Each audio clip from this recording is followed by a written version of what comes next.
White and the Seven Dwarfs, The Forest Refuge, Part 2. Snow White was alone in the great dark forest, and she did not know what to do and where to go.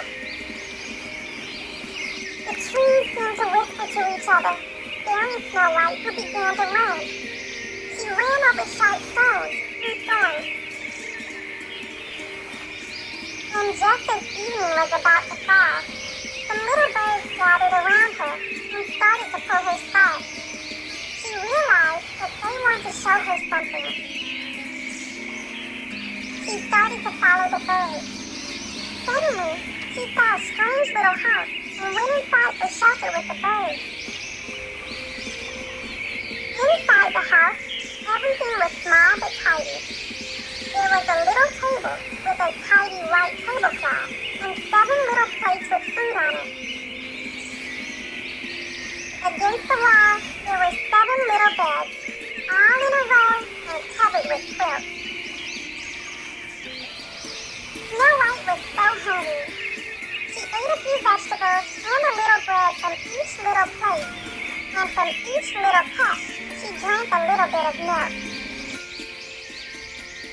She was exhausted after wandering in the forest, so she lay down on one of the little beds and fell fast asleep.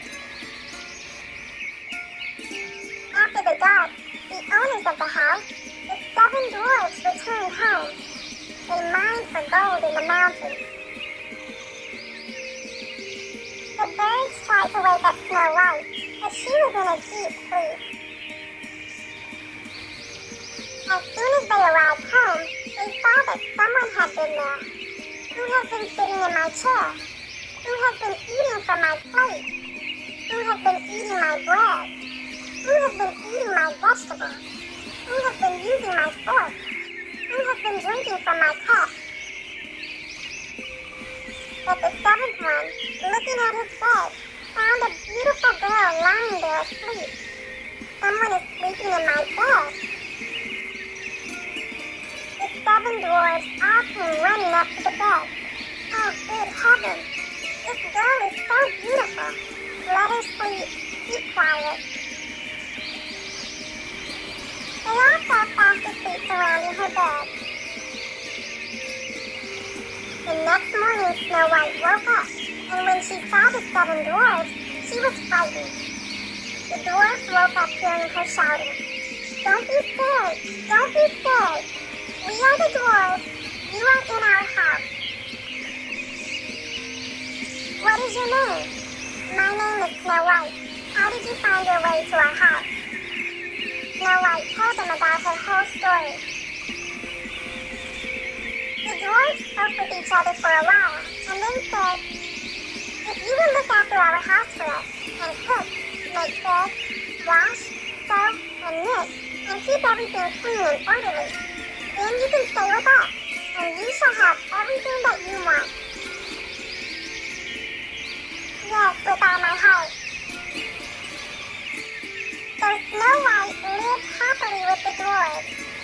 Every morning, dwarves went into the mountains looking for gold, and in the evening, when they came back home, Snow White had their meal ready and their house tidy. During the day, the girl was alone, except for the small birds and animals of the forest that she often played with.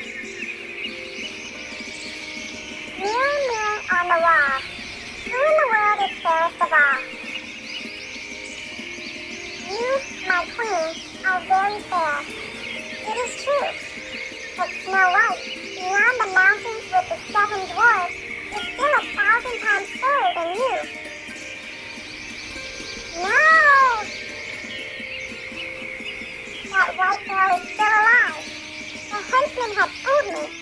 I'll teach him a lesson later, but for now, I have to kill the Snow White. But how? How? Tell me how. She realized that she had broken the mirror in anger.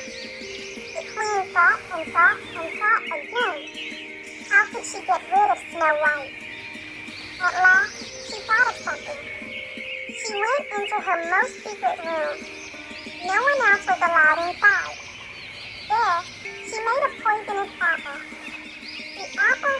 ate so artfully that though it was poisonous, it looked beautiful and fresh from outside.